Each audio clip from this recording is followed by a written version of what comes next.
તો આજે અમે બનાવવાના છે ગુજરાતી કઢી, જેની માટે અમે લીધું છે જીરું, પછી મેથી, તમાલપત્ર, તજ, લવિંગ,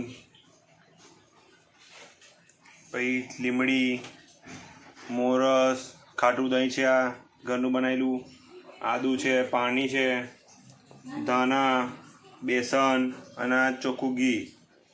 પહેલાં હવે વઘાર કરવાનો આપણે. લીધી તપેલી. હવે પહેલાં ઘી રેડીશું.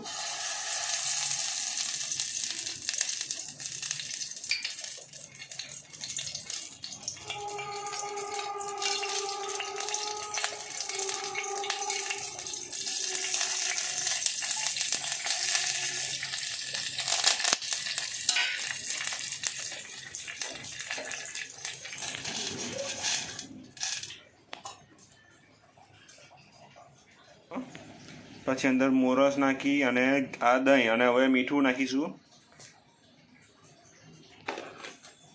બધી બરાબર એને મિક્સ કરી દેવાનું.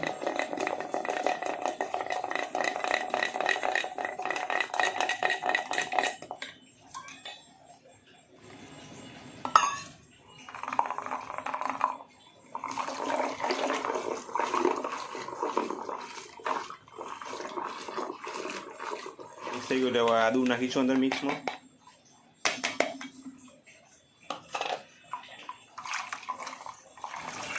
જે આદુવાળી પેસ્ટ નાખી આપણે એમાં આદુ, લસણ અને મરચાં તરવાનું એવું મિક્સ છે. હવે અંદર રેડી દીધું છે ખીરું આપણે બનાવેલું.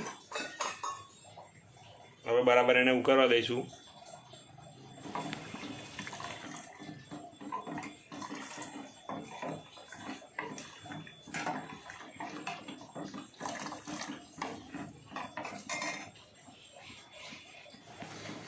જો ઉકળવા માંડી છે અને આ ઘટ થવા માંડી છે હવે.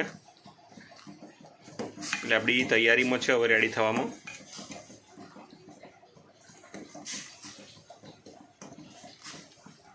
હવે સ્વામિનારાયણ કઢી બનાવતા હોય તો અંદર લસણ નહીં નાખવાનું તમારે, બાકી રેગ્યુલરમાં નાખી શકો છો, જેને લીધે એનો સ્વાદ સારો આવશે.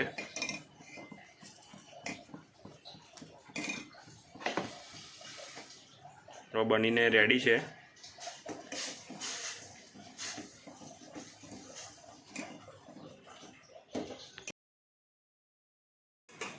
જો કઢી બનીને આપણી રેડી છે.